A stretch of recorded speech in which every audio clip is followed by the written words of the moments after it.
할렐루야. 살아계신 하나님의 음성 들으시는 복된 새벽 시간 되시길 간절히 소망합니다. 오늘은 인침을 받으셨습니까? 라는 제목으로 함께 말씀을 나누고자 합니다. 요한계시록은 다 아시는 것처럼 오늘날 많은 그리스도인들에게 두려운 책으로 인식되고 있습니다. 짐승, 재앙, 심판, 무적행 등 듣기만 해도 참 마음이 무거운 단어들이 많이 기록되어 있습니다. 그래서 요한계시록을 깊게 묵상하려고 하지 않습니다. 그러나 초대교회 성도들에게 있어서는 이 요한계시록은요, 두려움을 주는 책이 아니었습니다. 당시 로마의 핍박과 압제 아래 감옥과 죽음의 위협 속에서 초대교회 성도들은 이 요한계시록의 말씀을 붙들며 살아갔습니다. 왜냐하면 요한계시록에는 악한 세력의 최후가 무엇인지, 다시 말하면 악인들의 심판에 관하여 말씀하고 있고 하나님의 백성이 어떻게 끝까지 구별되어 구원받는지에 대해서 말씀하고 있기 때문에 소망의 책으로 불렸습니다. 한마디로 요한계시록은 믿는 이들에게는 소망의 책이라는 것입니다.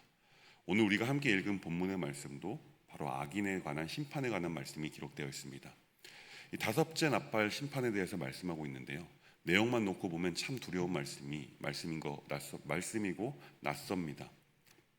무적행, 다시 말하면 지옥이 열리고 연기가 자욱하게 덮입니다. 그리고 연기 가운데 메뚜기 같은 것들이 나와서 사람들을 공격하기 시작합니다. 그런데 이 재앙이 무차별적으로 모든 사람에게 임하는 것은 아닙니다. 분명한 대상이 있었습니다. 4절 말씀 후반부에 보면 하나님께 인침받지 않은 자들이다라고 말씀하고 있습니다.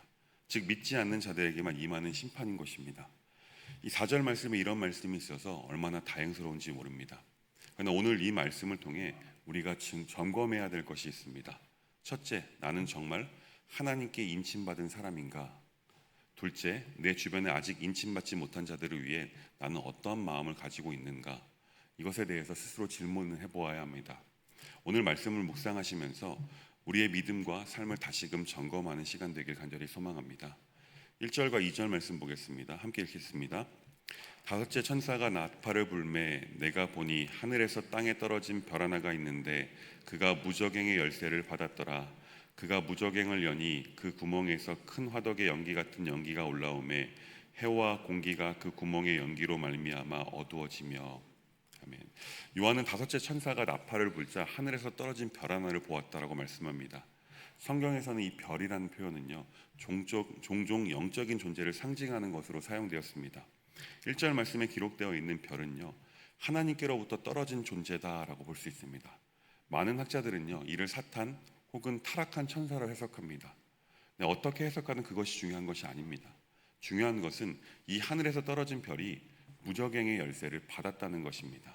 다시 말하면 스스로 그 열쇠를 가진 것이 아니라 받았다라고 말씀하고 있습니다.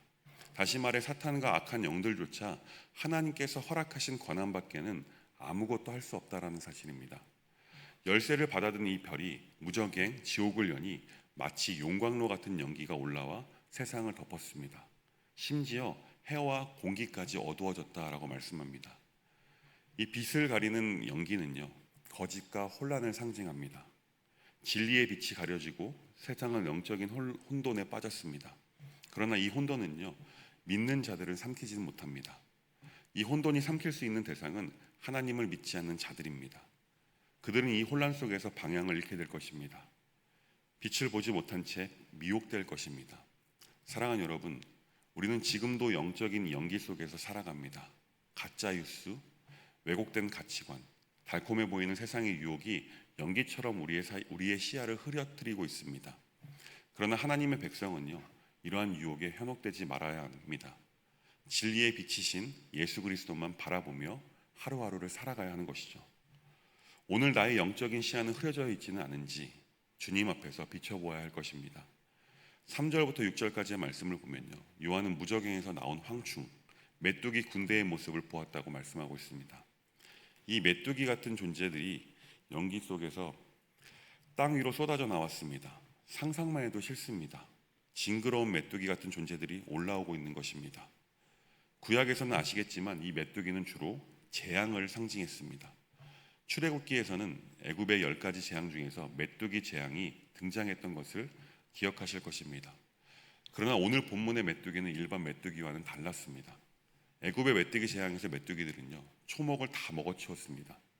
그러나 오늘 본문에서 기록된 황충, 이 메뚜기 같은 존재들은요, 초목을 먹지 않았습니다. 풀이나 나무를 해하지 않았습니다. 왜 메뚜기가 초목을 먹지 않고 풀이나 나무를 해하지 않았을까요? 그 이유는 하나님의 분명한 명령이 있었기 때문입니다. 4절 말씀 보겠습니다. 함께 읽습니다.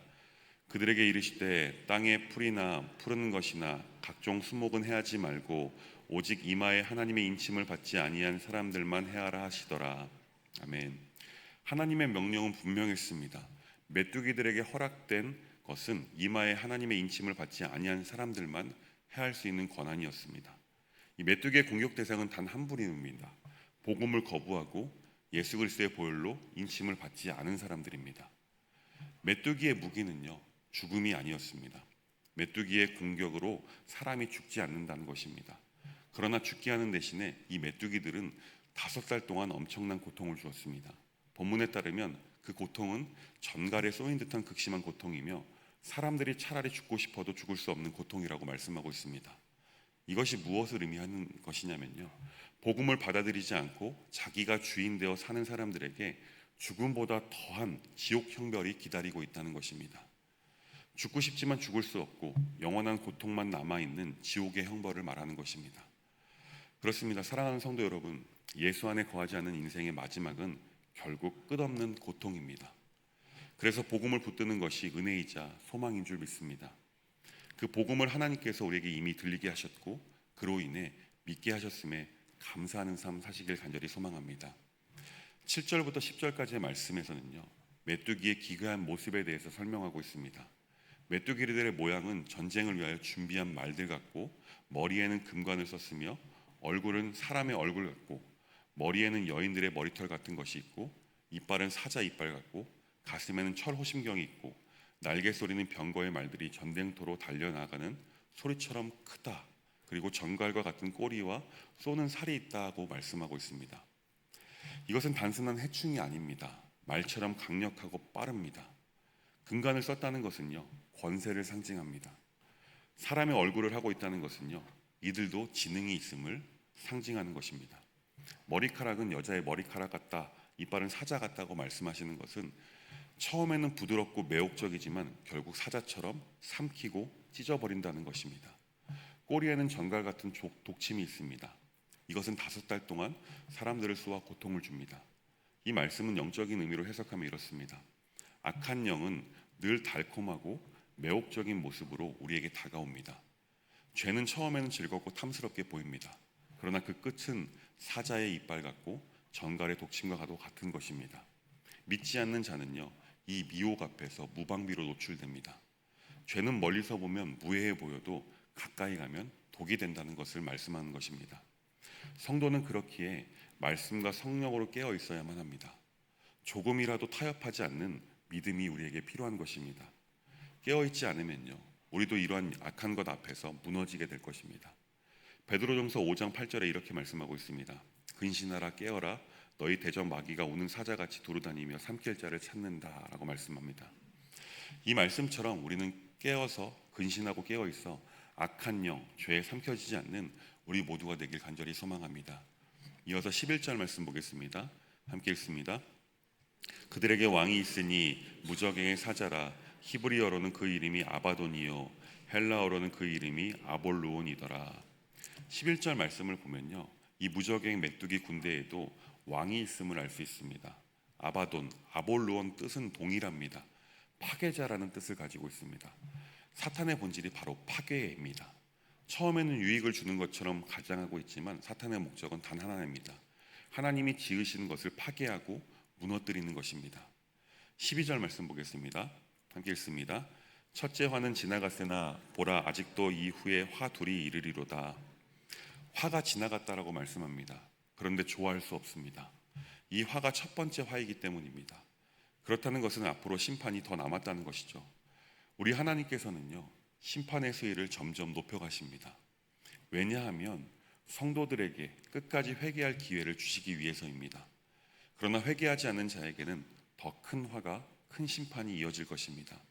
사랑하는 성도 여러분, 우리는 속지 말아야 합니다. 사탄은 항상 달콤한 미끼로 우리에게 다가옵니다. 그러나 그의 본질은 파괴이죠. 믿음으로 깨어있지 않으면 우리의 마음도 가정도 무너지게 될 것입니다. 그러나 우리 주님께서는요, 우리에게 끝없는 회개의 기회를 주십니다.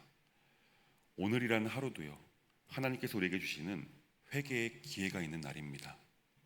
이 다섯째 심판, 나팔 심판은요, 믿지 않은 자들에게만 임합니다. 하나님의 인침을 받은 사람들은 심판에 대해서 안전하죠. 이 시간 스스로에게 질문해야 됩니다. 나는 정말 하나님의 인침을 받은 자인가? 예배당에 나와 있는 것만으로 충분하지 않습니다. 나의 삶의 주인이 누구인지, 성령께서 나의 생각과 말을 다스리고 계신지 끊임없이 우리는 스스로 질문하고 점검해야만 합니다. 그리고 우리는 또 다른 질문을 우리에게 스스로 해야 합니다. 내 주변에 아직도 인침받지 않는 가족, 친구, 이웃은 누구인지, 내가 복음을 전하지 않으면요, 그들은 이 무서운 심판에서 벗어날 수 없습니다. 나만 인침받고 이 심판을 피했다고 안도해서는 안 되는 것입니다. 내 사랑하는 가족이, 내 사랑하는 이웃이 이 심판 앞에 놓여 있다면 우리는 끊임없이 어떤 모양이로든 복음을 전하는 일을 멈추지 않아야 할 줄 믿습니다. 말씀을 맺겠습니다. 사랑하는 성도 여러분, 요한계시록의 말씀은요, 믿는 자에게 있어서, 다시 말하면 우리에게 있어서는요, 두려움의 책이 아닙니다. 오히려 깨어있으라는 하나님의 초대장 같은 책입니다. 우리 주님께서 다시 오실 날이 가까워질수록 세상은 점점 더 악해지고 어두워질 것입니다. 그러나 우리는 말씀으로 빛 가운데 걸어가야 할 줄 믿습니다. 가정과 일터와 이웃의 복음의 빛을 전하는 성도로서 영적인 싸움에서 승리하는 우리 모두가 될 수 있길 간절히 소망합니다. 기도하겠습니다. 사랑의 하나님, 오늘 새벽에도 주님의 말씀으로 우리의 심령을 깨워주시고 마지막 때의 경고와 구원의 소망을 다시금 붙들게 하심에 감사드립니다. 주님, 다섯째 나팔의 심판이 하나님을 믿지 않는 자들에게 임할 것을 저희가 보았습니다. 오직 예수 그리스도의 보혈로 인침받은 자만이 이 심판에서 구별되어 지켜짐을 믿습니다. 그러나 저희가 스스로 돌아봅니다.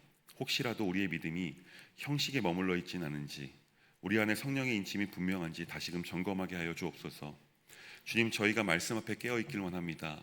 세상의 거짓과 혼란 속에 빛 대신 예수님만 바라보게 하시고 죄의 달콤한 유혹에 미혹되지 않고 진리 위에 굳게 서게 하여 주옵소서. 아직 주님을 알지 못한 우리의 가족과 친구와 이웃들을 불쌍히 여겨 주옵소서. 그들이 심판의 날 무적행의 연기와 고통 가운데 머물지 않도록 우리의 입술과 삶을 통하여 복음을 듣고 구원받게 하여 주옵소서. 오늘 하루도 성령의 인치심을 받은 하나님의 백성답게 살아가게 하시고 주님의 다시 오심을 기다리며 빛으로 세상을 비추는 증인된 삶을 살게 하여 주옵소서. 예수님의 이름으로 간절히 기도합니다. 아멘.